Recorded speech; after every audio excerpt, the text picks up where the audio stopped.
Assalamualaikum warahmatullahi wabarakatuh. Saya akan menjelaskan materi mengenai pengembangan obat. Yang pertama yaitu rancangan obat tradisional. Tujuan dari rancangan obat. Pada awalnya tujuan perancangan obat adalah mendapatkan obat baru dengan aktivitas yang lebih baik dengan biaya yang layak ekonomi. Kemudian berkembang untuk mendapatkan obat dengan efek samping yang minimal, bekerja lebih selektif, masa kerja yang lebih lama, dan meningkatkan kenyamanan pemakaian obat. Rancangan obat sering digambarkan sebagai proses elaborasi sistematik untuk mengembangkan lebih lanjut obat yang sudah ada, dengan tujuan mendapatkan obat baru dengan efek biologis yang diinginkan dan mengurangi atau menghilangkan efek samping yang ada melalui manipulasi molekul. Yang kedua yaitu rancangan obat rasional. Impian ahli kimia, medisinal, dan farmakologi adalah dapat membuat obat yang aktif secara farmakologis dan bekerja sangat selektif melalui rancangan rasional yang benar. Merancang obat secara rasional hubungan dengan pengetahuan tentang hal-hal berikut. Yang pertama, mekanisme kerja dan sisi kerja obat pada tingkat molekul dan tingkat elektronik. Yang kedua, hubungan kualitatif dan kuantitatif struktur kimia dan aktivitas biologis, reseptor obat dan topografi 3 dimensi. Yang ketiga, model interaksi obat reseptor. Yang keempat, efek farmakologis dari gugus yang spesifik. Yang kelima, hubungan parameter sifat kimia fisika. Yang keenam, mekanisme reaksi kimia dan biokimia. Yang ketujuh, biosintesis, metabolit, dan konstituen lain dalam organisme hidup. Yang ketujuh, perbedaan sitologi dan biokimia antara manusia dan parasit. Langkah-langkah perancangan obat. Yang pertama, mencari senyawa penuntun. Yang kedua, manipulasi molekul. Yang ketiga, merumuskan hubungan kuantitatif sementara antar struktur aktivitas biologis dari senyawa yang jumlahnya terbatas dengan menggunakan statistik analisis regresi. Yang keempat, hasil analisis regresi kemudian dievaluasi dan merancang sejenisnya. Yang kelima, merancang penggunaan bentuk sediaan obat yang sesuai. Yang keenam, merancang aturan dosis yang sesuai. Proses pengembangan obat. Dikutip dari situs FDA, proses pengembangan obat adalah sebagai berikut. Yang pertama, penentuan dan pengembangan, uji praklinik, uji klinik, review oleh bahan regulator, monitoring keamanan obat pasca pemasaran. Selanjutnya saya akan menjelaskan materi tentang protein, enzim, dan reseptor. Protein adalah makromolekul biologis yang terdiri dari satu atau lebih rantai panjang asam-asam amino dalam susunan spesifik yang ditentukan berdasarkan urutan basa nukleotida dalam kode DNA untuk protein. Fungsi protein yaitu sebagai fungsi biologis yang sangat beragam, mulai dari replika DNA, pembentukan struktur sitoskeletal, dan pengangkutan oksigen ke seluruh tubuh organisme multisel. Protein memiliki 4 tingkat struktur, yaitu struktur protein primer, struktur protein sekunder, struktur protein tersier, dan struktur protein kuaterner. Enzim. Enzim adalah protein yang terdiri dari rangkaian asam-asam amino yang jumlahnya bervariasi. Satu enzim dapat mengandung 100 sampai lebih dari 10.000 asam amino.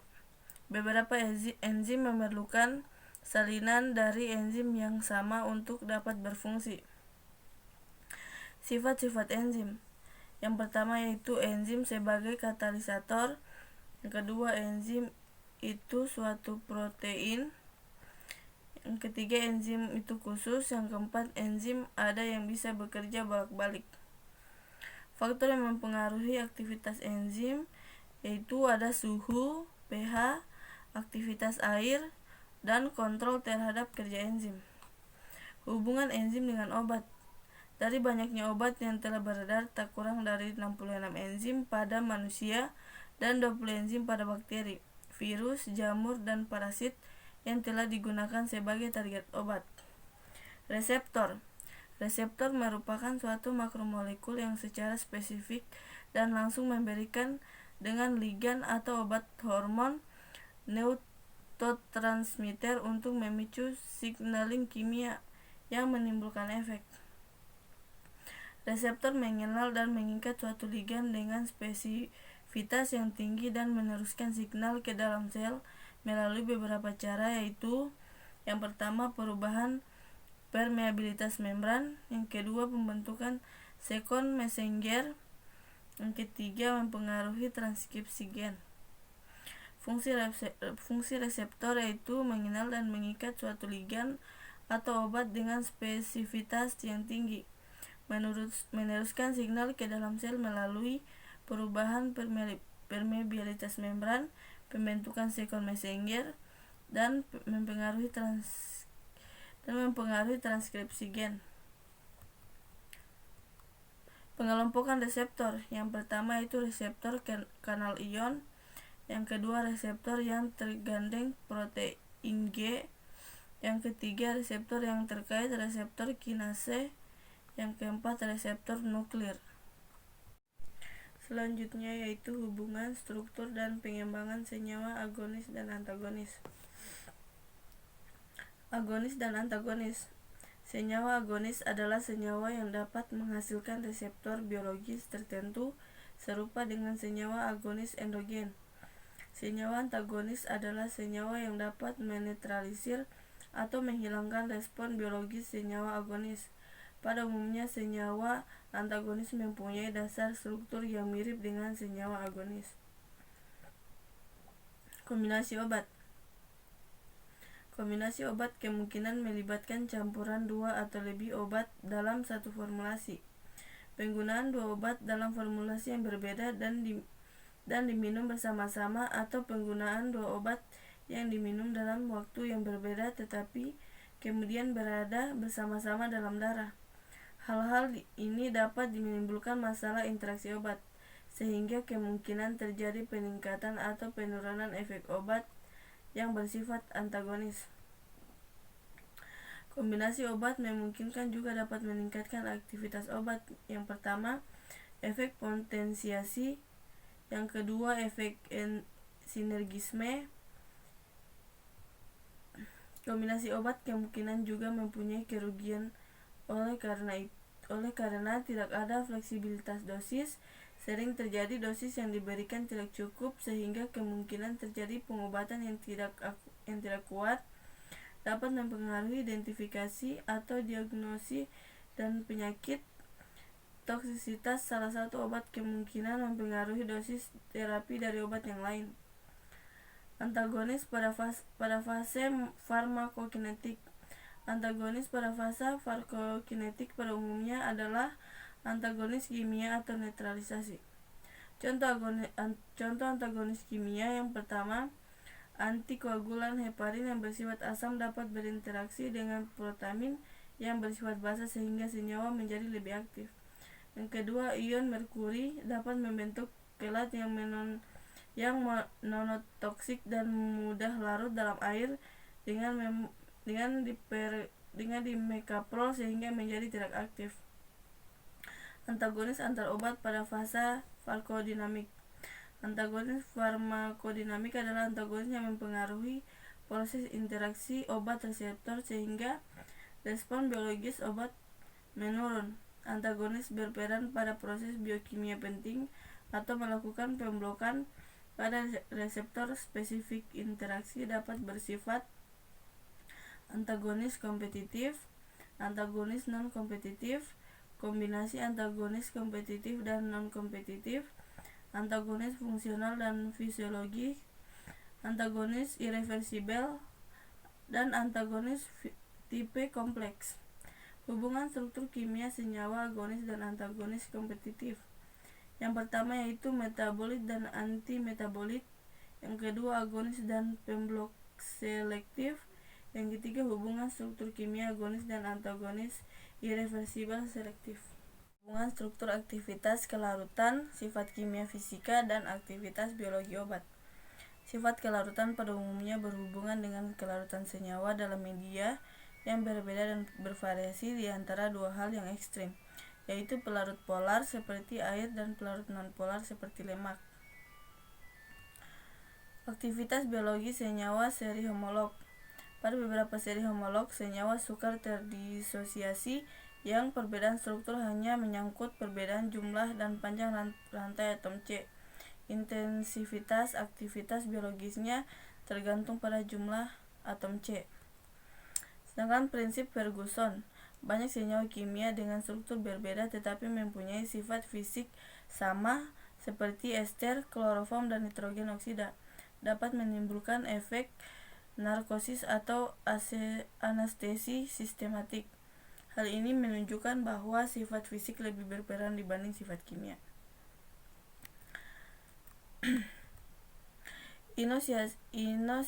Inosisasi pembentukan kelat potensial redoks aktivitas permukaan dan aktivitas biologis. Yang pertama yaitu ionisasi dan aktivitas biologis. Obat yang aktif dalam bentuk tidak terionisasi, obat yang aktif dalam bentuk ion, pembentukan kelat dan aktivitas biologis. Kelat adalah senyawa yang dihasilkan oleh kombinasi senyawa yang mengandung gugus elektron donor dengan ion logam. Pembentuk suatu struktur cincin, gugus-gugus kimia yang dapat membentuk kelat antara lain adalah gugus amir primer, sekunder, dan tersier, oksim, imin tersubstitusi, tioeter, keto, tioketo, hidroksil, tialkohol, karboksilat, fosfonat, dan sulfonat. Potensial redoks dan aktivitas biologis. Potensial redoks adalah ukuran kuantitatif kecenderungan senyawa untuk memberi dan menerima elektron. Aktivitas permukaan dan aktivitas biologis. Surfaktan adalah suatu senyawa yang karena orientasi dan pengaturan molekul pada permukaan larutan dapat menurunkan tegangan permukaan. Struktur surfaktan terdiri dari dua bagian berbeda, yaitu bagian yang bersifat hidrofilik atau polar dan bagian lipofilik. Selanjutnya yaitu hubungan kualitatif struktur aktivitas. Aktivitas obat.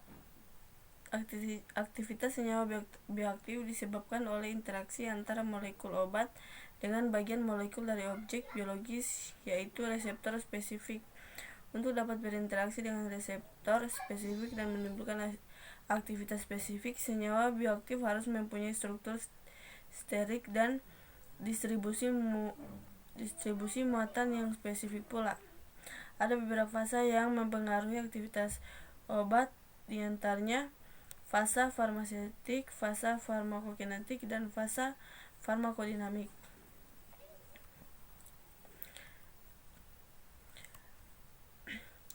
Aktivitas pada fase farmakokinetik.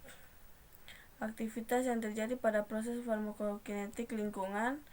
Yang ketiga, aktivitas oleh induksi dari efek. Yang keempat, afinitas dan aktivitas intrinsik.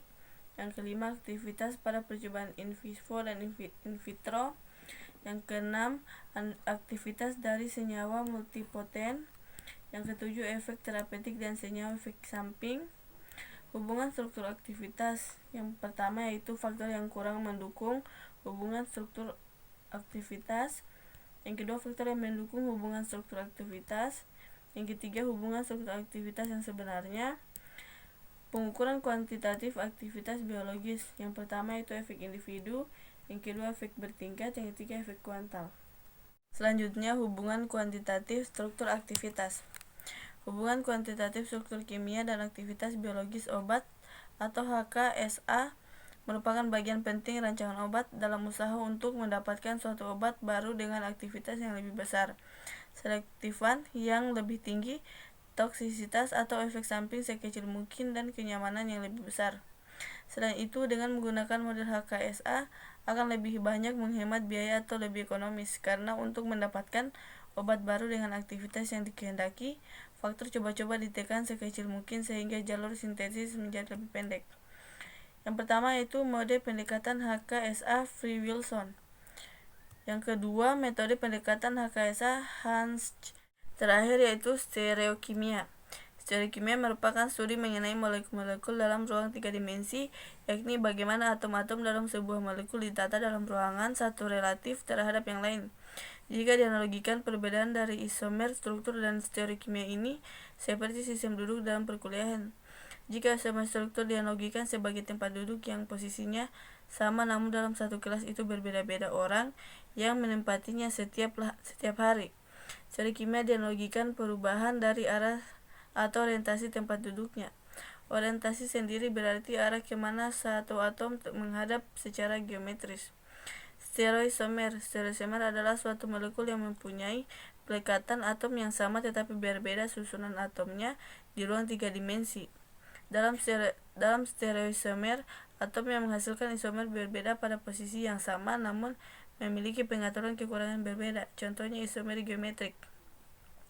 Isomer geometri merupakan isomer yang jenis, jumlah, dan urutan atom yang terikat satu sama lain dalam suatu molekul sama, namun mempunyai perbedaan variasi penataan atau penyusun molekul dalam ruang 3 dimensi yang dikarenakan ketegangan dalam molekul. Isomer geometri pada hidrokarbon yang mempunyai pusat kristal.